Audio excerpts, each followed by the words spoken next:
நேற்று இரவு மாண்புமிகு உள்துறை அமைச்சர் அவர்களை அவர் இல்லத்தில் இரவு 10 மணிக்கு சந்தித்து பேசினேன். தமிழ்நாடு அரசியல் குறித்து அவரிடம் கலந்து ஆலோசித்தேன். முக்கியமான எல்லாத்துக்குமே தலைநகர் டெல்லிக்கு வந்துகிட்டு இருக்கீங்க, அதுக்கான காரணம் ஏன் சார்? இன்னைக்கு 2 தடவை தான் சார் வந்திருக்கிறேன். இப்போ அன்னைக்கு ஒரு தடவை, இன்னைக்கு ஒரு தடவை, 2 தடவை தான் வந்திருக்கிறேன். ஏன்னா அவர் அங்கே நிறைய அவர்களாம் பல வேலைகள் ஏன்னா 4-5 ஸ்டேட்டில் தேர்தல் அறிவிச்சுட்டாங்க. அந்த பணியை நோக்கி பணி செஞ்சுட்டு இருக்கிறாங்க. அதனால் நான் வந்து பார்த்துட்டு போகிறேன். ஏன்னா மறுபடியும் நாங்கள் தேர்தல் முடிவு வரைக்கும் பார்க்க முடியாது. அதனால் வந்துட்டு தொகுதி பங்கீடு சம்பந்தமான விஷயங்களை எல்லாம் வரும். ஒரு 4 நாட்கள் எல்லாம் இறுதி செஞ்சிடும். நாளை தினம் பீஸ் கோயில் சென்னை வர்றாரு. வெற்றி வாய்ப்புள்ள தொகுதிகள் வெற்றி வாய்ப்புங்கிறது எல்லாமே வெற்றி வாய்ப்பு தான். 234 தொகுதி வெற்றி வாய்ப்பு தான். அவர்கள் எது வெற்றி வாய்ப்பு இருக்குதோ அதுக்கு தகுந்த மாதிரி அமர்ந்து பேசி முடிவு செய்யும். கூட்டணியில வேற இன்னும் அதிகமான கட்சிகள் வருவதற்கு வாய்ப்பு இருக்கிறா? ஏன்னா ஏற்கனவே அதாவது கட்சி கூட்டணியில வரும் அப்படின்ற ஒரு அப்படி எல்லாம் கிடையாது. நான் தெளிவா சொல்லுவேன். நீங்க தான் பேசிட்டு இருக்கிறீங்களா ஒவ்வொரு முறையும். அவர்களும் கூட்டணி பேச்சுவார்த்தை இல்லைன்ட்டாங்க, நாங்களும் கூட்டணி பேச்சுவார்த்தை இல்லைன்ட்டோம். பொதுச் செயலாளர் அதிமுக பொதுச் செயலாளர் சொல்லிட்டாங்க, தமாக தலைவரும் சொல்லிட்டாரு. ஆனால் நீங்க விட மாட்டேங்கிறீங்களா? இல்லைங்க, பேச்சுவார்த்தையே நடக்கலையா? அப்புறம் எப்படி வரல போறது? அந்த பேச்சுக்கே இடம் இல்லை. இல்ல முழுமையா நான் தான் சொல்லிட்டு இருந்தேன். இந்த கூட்டணிக்கு தலைமை அதிமுக. எங்களை பொறுத்த வரைக்கும் எங்க கூட்டணி கட்சி சங்க தலைவர்கள் யாரும் அவளை சந்தித்து பேசவில்லை. அவர்களும் எங்களை சந்தித்து பேசவில்லை. இப்ப சட்டம் ஒழுங்கு சம்பந்தமான விஷயம் நிறைய போய்கிட்டு கூட்டணி தொடர்ச்சியா நிறைய பேர் வரப்போறாங்க. என்டிஏ கூட்டணியில இருந்து நிறைய தலைவர்கள், மாநில முதல்வர்கள் தமிழ்நாட்டுக்கு வரப்போறாங்கன்ற மாதிரி இருக்கு. நீங்க பிரச்சாரத்தை எந்த அளவுக்கு ஆரம்பிக்கல சார்? முதல் தொகுதி பங்கு எல்லாம் முடிஞ்ச பிறகு, அப்புறம் எந்தெந்த தொகுதி யாரா இருக்குன்னு பிரிச்ச பிறகு அப்புறம் தான் இதெல்லாம் ஃபைனல் எல்லாமே. எல்லா கட்சியுமே அந்தந்த பகுதி போய் எல்லாம் சேர்ந்துட்டாங்கல்ல. யார் புதிய கட்சி வருவதற்கு இந்த எல்லா கட்சியும் திமுகவோட கூட்டணி சேர கட்சியெல்லாம் சேர்ந்துருது, அதிமுக சேர்ந்துருது. இனிமேல் தேர்தல் நோக்கி பயணம் செய்யணும்.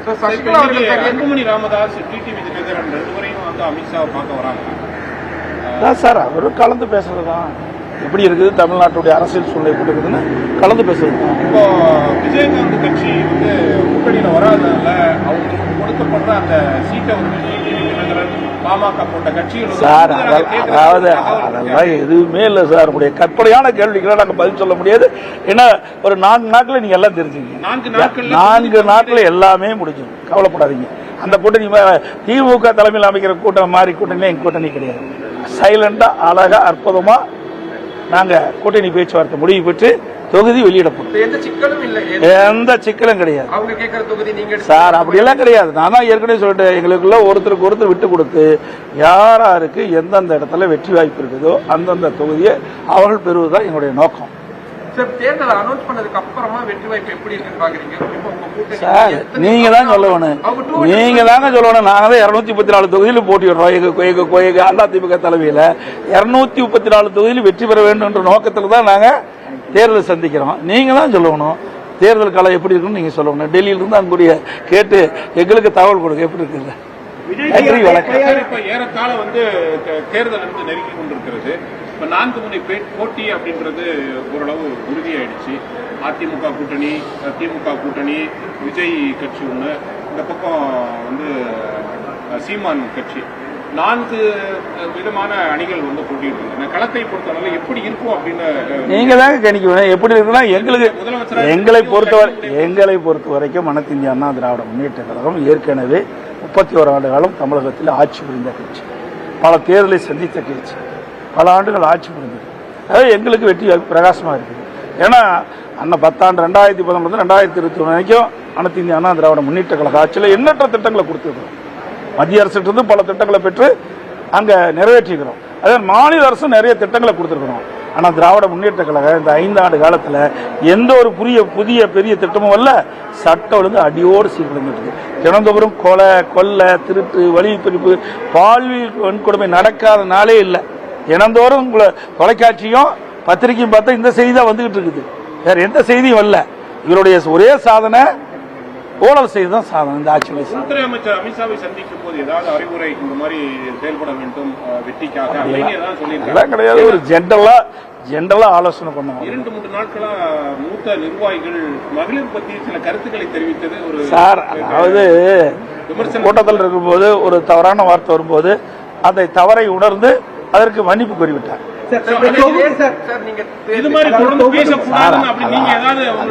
ஒருத்தர் தவறை உணர்ந்து தான் சொன்ன கருத்து தவறு என்று உணர்ந்த பிறகு அதுக்கு மன்னிப்பு கோரிய பிறகு அதை பற்றி விவாதம் செய்து பொருத்தமா இருக்கு. திமுகவுடைய வாக்குறுதிகள் இறுதி செய்யக்கூடிய பணிகள் வந்துச்சு. இன்னும் 2-3 நாட்கள் அவங்க ரிலீஸ் பண்ணிடுவாங்க.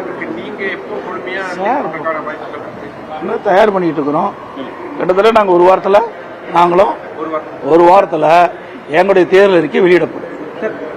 அன்னியூர் சிவா அவர்கள் வந்து ஒரு 34 கோடி ரூபாய், அன்னியூர் சிவா திமுக எம்எல்ஏ அன்னியூர் சிவா 34 கோடி அன்னியூர் சிவா அந்த 34 கோடி ரூபாய் ஒரு முதல்வர் நிதி மேம்பாட்டு நிதியில வந்து முறைகேடு செஞ்சிருக்காருன்னு ஒரு குற்றச்சாட்டு இருந்திருக்காரு. நீங்க எப்படி பாக்குறீங்க? உங்களுக்கு ஒரு தெரியல. பிரதமர் உள்துறை அமைச்சர் எல்லாரும் எப்போ வந்து பிரச்சாரத்துக்காக வருவாங்க? சார் ஏற்கனவே பிரச்சாரத்தை தொடங்கப்பட்டு விட்டது. அதிமுக ஸ்பீடா போயிட்டு இருக்குது, எக்ஸ்பிரஸ் வேகத்துல போயிட்டு இருக்குது. தேர்தல் வந்து பிரச்சாரம் ஏற்கனவே பாரத பிரதமர் 3 முறை தமிழ்நாட்டுக்கு வந்து மதுராந்தகம் 1, மதுரை 1, திருச்சி 1 ஆக 3 இடங்களில பிரம்மாண்டமான தேர்தல் பிரச்சார கூட்டம் நடைபெற்று மேலும் தேர்தல் அறிவிக்கப்பட்டிருக்குது. பல மாநிலத்தில் தேர்தல் அறிவிச்சிருக்கிறாங்க. அதற்கு ஏற்றவாறு தமிழ்நாட்டுக்கு நிச்சயமாக வருவார். வருகின்ற பொழுது பத்திரிகையாளர் ஊடகங்களுக்கு தெரிவிக்கப்படும். நன்றி, வணக்கம்.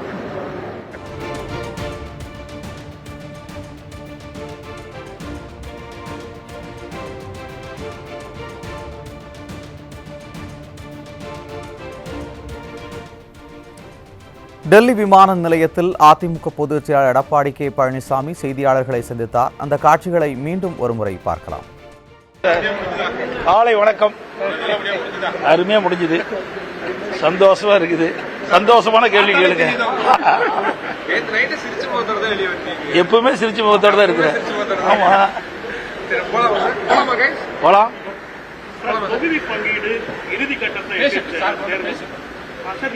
ஒன்னும் இல்லை, அவ்வளவுதான் கேட்டேன். நேற்று இரவு மாண்புமிகு உள்துறை அமைச்சர் அவர்களை அவர் இல்லத்தில் இரவு 10 மணிக்கு சந்தித்து பேசினேன். தமிழ்நாடு அரசியல் குறித்து அவரிடம் கலந்து ஆலோசித்தேன்.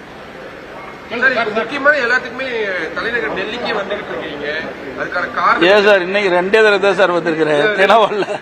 இப்போ அன்னைக்கு ஒரு தடவை, இன்னைக்கு ஒரு 2 தடவை வந்திருக்கிறேன். ஏன்னா அவர் அங்கே நிறைய அவர்களாம் பல வேலைகள் ஏன்னா 4-5 ஸ்டேட்ல தேர்தல் அறிவிச்சிட்டாங்க.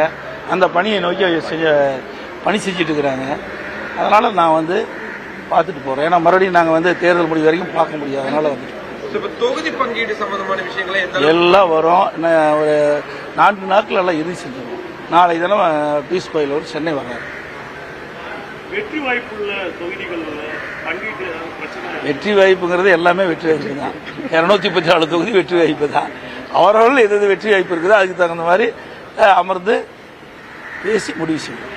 கூட்டணியில வேற இன்னும் அதிகமான கட்சிகள் வருவதற்கு வாய்ப்பு இருக்கிறா? ஏன்னா ஏற்கனவே அதாவது கட்சி வந்து கூட்டணியில வரும் அப்படின்ற ஒரு அப்படி எல்லாம் கிடையாது. நான் தெளிவா சொல்லி நீங்க தான் பேசிட்டு இருக்கிறீங்களே கூடிய ஒவ்வொரு முறையும் அவர்களும் கூட்டணி பேச்சுவார்த்தை இல்லைன்ட்டாங்க, நாங்களும் கூட்டணி பேச்சுவார்த்தை இல்லைன்ட்டோம். பொதுச் செயலாளர் அதிமுக பொதுச் செயலாளர் சொல்லிட்டாங்க, தவாக தலைவரும் சொல்லிட்டாரு. ஆனால் நீங்க விட மாட்டேங்கிறீங்களே. இல்லைங்க, பேச்சுவார்த்தையே நடக்கலையா? அப்புறம் எப்படி வரல போகிறது? அந்த பேச்சுக்கே இடம் இல்லை. இல்ல முழுமையா நான் தான் சொல்லிட்டு இருந்தேன். இந்த கூட்டணிக்கு தலைமை அதிமுக. எங்களை பொறுத்த வரைக்கும் எங்க கூட்டணி கட்சி சேர்ந்த தலைவர்கள் யாரும் அவளை சந்தித்து பேசவில்லை. அவர்களும் எங்களை சந்தித்து பேசவில்லை. இப்ப சட்டம் ஒழுங்கு சம்பந்தமான விஷயம் நிறைய போய்கிட்டு கூட்டணி தொடர்ச்சியா நிறைய பேர் வரப்போறாங்க.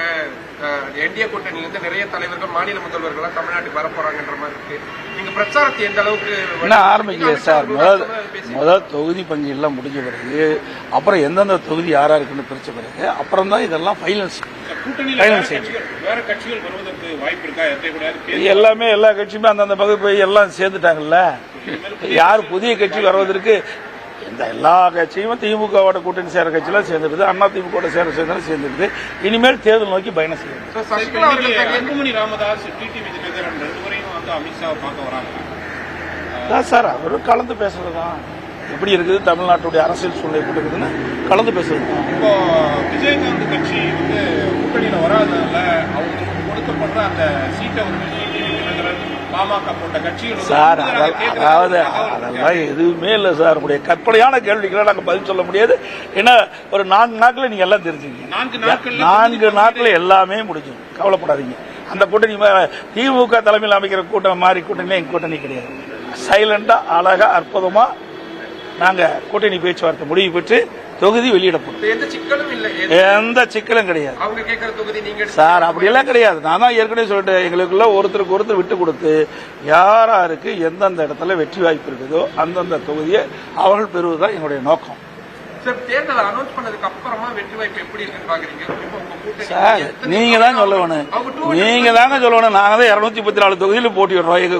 எங்க அதிமுக தலைமையில 234 தொகுதியில் வெற்றி பெற வேண்டும் என்ற நோக்கத்தில் தான் நாங்க தேர்தல் சந்திக்கிறோம். நீங்க தான் சொல்லணும் தேர்தல் காலம் எப்படி இருக்குன்னு நீங்க சொல்லணும். டெல்லியிலிருந்து அங்குடைய கேட்டு எங்களுக்கு தகவல் கொடுக்க எப்படி இருக்குது. இப்ப ஏறத்தாழ வந்து தேர்தல் வந்து நெருங்கி கொண்டிருக்கிறது. இப்ப 4 முனை போட்டி அப்படின்றது ஓரளவு உறுதியாயிடுச்சு. அதிமுக கூட்டணி, திமுக கூட்டணி, விஜய் கட்சி ஒண்ணு, இந்த பக்கம் வந்து சீமான் கட்சி, 4 விதமான அணிகள் வந்து போட்டியிட்டு களத்தை பொறுத்தவரை எப்படி இருக்கும் அப்படின்னு நீங்க தாங்க கணிக்கணும். எப்படி இருக்குன்னா எங்களை பொறுத்த வரைக்கும் அனைத்து இந்திய அண்ணா திராவிட முன்னேற்ற கழகம் ஏற்கனவே 31 ஆண்டு காலம் தமிழகத்தில் ஆட்சி புரிந்த கட்சி, பல தேர்தலை சந்தித்த கட்சி, பல ஆண்டுகள் ஆட்சி புரிந்தது. எங்களுக்கு வெற்றி பிரகாசமா இருக்குது. ஏன்னா அண்ணன் 10 ஆண்டு 2019 2021 வரைக்கும் அனைத்து இந்திய அண்ணா திராவிட முன்னேற்ற கழக ஆட்சியில் எண்ணற்ற திட்டங்களை கொடுத்துருக்கிறோம். மத்திய அரசிலிருந்து பல திட்டங்களை பெற்று அங்க நிறைவேற்றிக்கிறோம். அதே மாநில அரசும் நிறைய திட்டங்களை கொடுத்திருக்கிறோம்.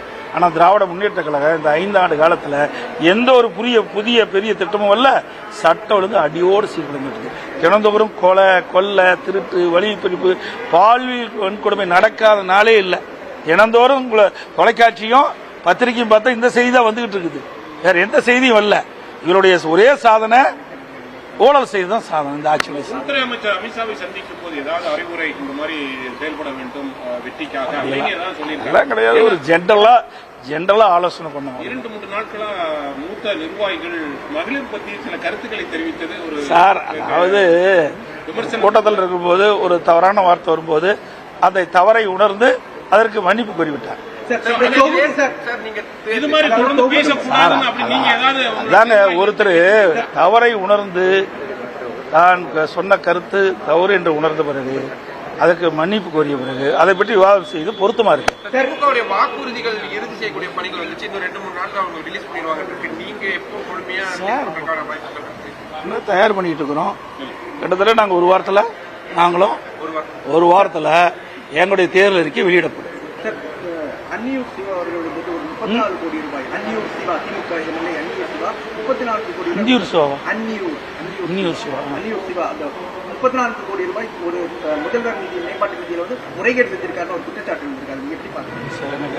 உங்களுக்கு ஒரு தெரியல.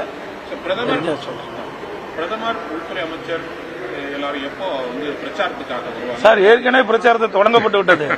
அண்ணா திமுக ஸ்பீடா போயிட்டு இருக்குது, எக்ஸ்பிரஸ் வேகத்துல போயிட்டு இருக்குது. தேர்தல் பிரச்சாரம் ஏற்கனவே பாரத பிரதமர் 3 முறை தமிழ்நாட்டுக்கு வந்து மதுராந்தகம் 1, மதுரை 1, திருச்சி 1 ஆக 3 இடங்களில பிரம்மாண்டமான தேர்தல் பிரச்சார கூட்டம் நடைபெற்று மேலும் தேர்தல் அறிவிக்கப்பட்டிருக்குது.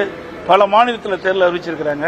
அதற்கு ஏற்றவாறு தமிழ்நாட்டுக்கு நிச்சயமாக வருகின்ற பொழுது பத்திரிகையாளர் உடனே தெரிவிக்கப்படும். நன்றி, வணக்கம்.